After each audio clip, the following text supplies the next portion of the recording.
Boa tarde! Final de semana decisivo para os nossos times campistas.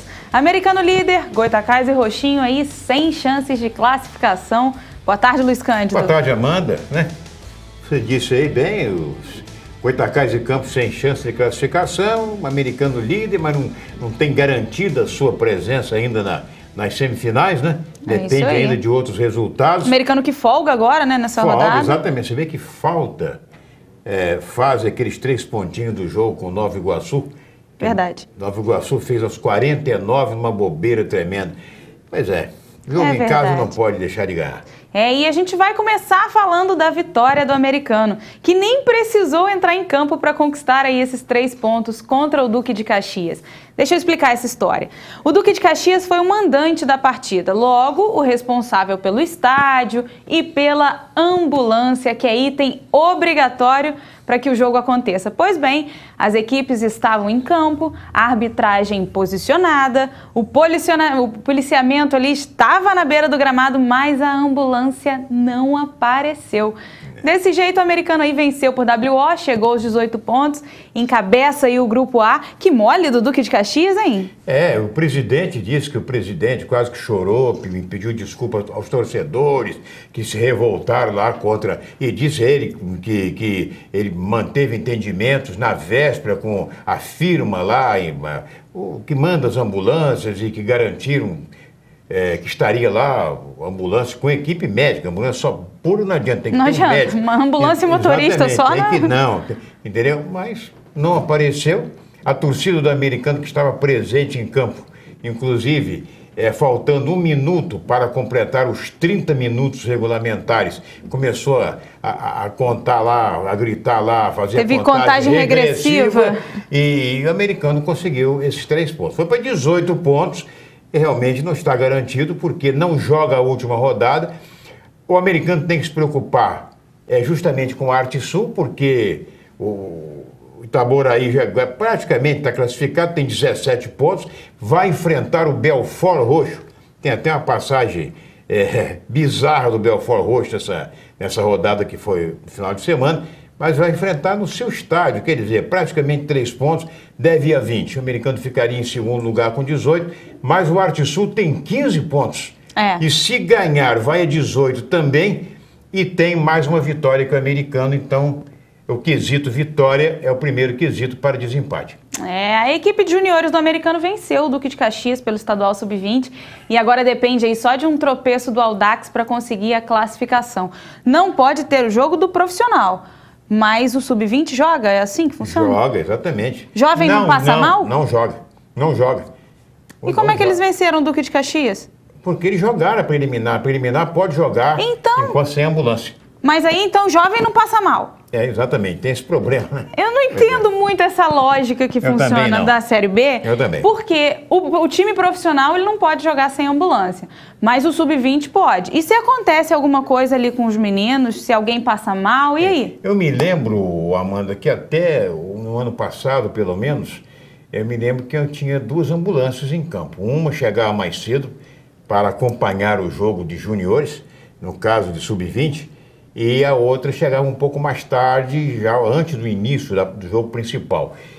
Esse ano não estou vendo isso, estou vendo essa coisa aí. Isso é um absurdo, né, Luiz? O Americano ganhou, fez 2-1, gols de Yuri e Dioguinho. Fizeram os gols do Americano, que o Americano está com 18 pontos também. Isso é um absurdo, né? É um absurdo, um absurdo. Eu me lembro uma vez, não me lembro se do Americano, do Goitacazes, acho que do Americano, há uns 3 anos atrás, nós fomos fazer um jogo fora e um garoto do Americano se sentiu mal.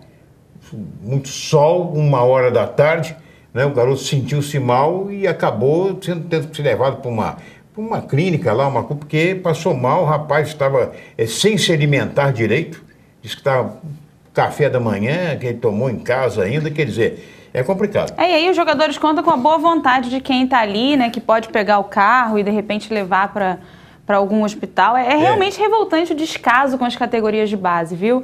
E o Roxinho jogou ontem no Ângelo de Carvalho e perdeu para o Queimados. Com 2 gols de Betinho e 1 de Crispim, todos aí no primeiro tempo, o alvinegro venceu o roxinho por 3-2. Os gols do Campos foram marcados por ele, claro, Vinícius Paquetá, que marcou de pênalti, e Jaiminho marcou aí no último minuto do confronto. Aquele negócio dos gols no final, né? É, os gols aí com o jogo quase acabando, né? Com esse resultado, o roxinho está matematicamente eliminado da primeira fase da competição, Luiz. E o que eu lamento muito, o que eu vi, inclusive, através de filmes e tudo mais, filmagem e tudo mais, foi que a torcida do roxinho não compareceu. Pouquíssimos torcedores compareceram. Não estava chovendo, quer dizer, não sei o motivo, algum motivo. O time, no jogo anterior, conseguiu um empate com o Goytacás, lá no Ari de Oliveira e Souza.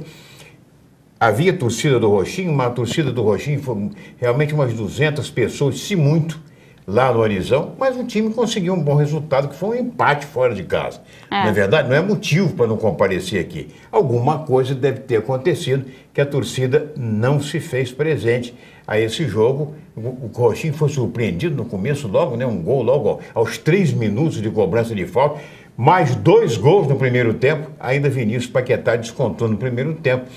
E, quer dizer, pelo que eu senti, foi um jogo aberto. Agora, a defesa do roxinho está deixando um pouco a desejar, porque já no jogo com o americano, dois cochilos da defesa, né? Jogadores com a bola dominada e deixar o outro vir por trás e pegar, é brincadeira. Então, eu acredito que outra coisa. Vamos contar para eles, Milonga, que bola pro mato que o jogo é de campeonato. E o detalhe é o seguinte, e o ataque do roxinho ontem estava com 2 titulares pela primeira vez esse ano, Vinícius Paquetá e Anderson Manga. Então, quer dizer, não tem motivo para isso. O roxinho perdeu, mas rendeu boas fotos. A gente recebeu aí as fotos do Grevi, vamos mostrar para você agora, você está aí vendo essas maravilhas. Sempre, o roxinho sempre prestigiado com as belas imagens do Grevi, né? Grevi Macabu, um abraço para o Grevi Macabu, Carlos Grevi, filho do Grevi Macabu, que assiste diariamente o nosso programa aqui no Esporte Total. Um abraço muito grande para o Grevi Macabu e para o Carlos Grevi, excelente profissional. Um abraço e muito obrigada por essas belas imagens. Milonga, eu vi que caiu uma colinha sua aqui, ó. Peraí que isso aqui deve ser, sabe o quê? Seus alôs. Vai mandar alô para quem hoje, Milonga? Eu vou mandar alô para 2 torcedores do América Futebol Clube. O América que está na iminência de voltar para a Série B. 2 torcedores. Está no grupo dos Dr. desesperados. Nilson Maria Peçanha, excelente comunicador, e um excelente cinegrafista, que é o André Castellogi. São torcedores fanáticos do Mequinha, do América. Castellogi fanático. Agora, do América, depois quando você falar da Série A, falar sobre jogo América e Portuguesa, tem detalhe aí interessantíssimo, sendo inclusive ridículo o que aconteceu lá no estádio Julinho. Que a gente tem noticiado com frequência, né? Com frequência. Mas daqui a pouquinho a gente fala disso, porque o Goytacás enfrentou o Gonçalense sábado no estádio da Rua Bariri e perdeu por 2-1. Depois de ficar atrás no marcador com o gol de Luquinhas, que marcou para o time da Rua do Gás.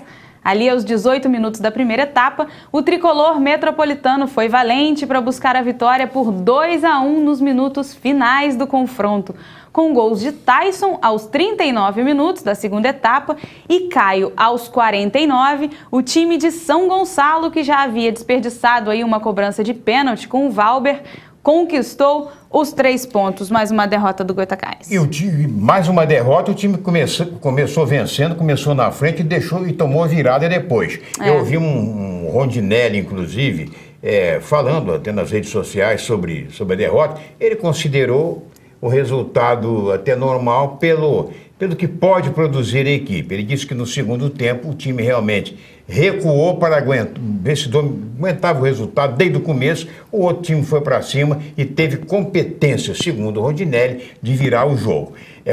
O último gol também foi lá no finalzinho. Aos 49, aos 49, aquela síndrome que eu falo dos acréscimos, né? Agora, eu vou dizer uma coisa a você. Eu sabia que ia acontecer alguma coisa. Você badalou, falou demais aqui num tal de Tomás, que assumiu o time do Gonçalense. Tomás pra lá, Tomás pra cá. Mudou o técnico, o time ganha, Luiz. Botou o Tigrão pra fora, entrou o Tomás. Eu nunca ouvi falar nesse Tomás. Você tanto badalou que deu no que deu. Olha o resultado aí. Mudou o técnico, o time ganha. Tomás virou pra cima do Goytacás. Vamos ver o resultado dos outros jogos. A gente já falou aí, Gonçalense venceu por 2-1 o Goytacás, Gonçalense com técnico novo, valeu aquela máxima do mudou o técnico, o time ganha.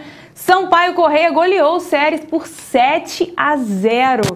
Barra da Tijuca venceu por 3-0 o Belford Roxo, Nova Iguaçu empatou aí com São Cristóvão em 2-2, mais um empate para Barra Mansa e Itaboraí, também aí 1-1.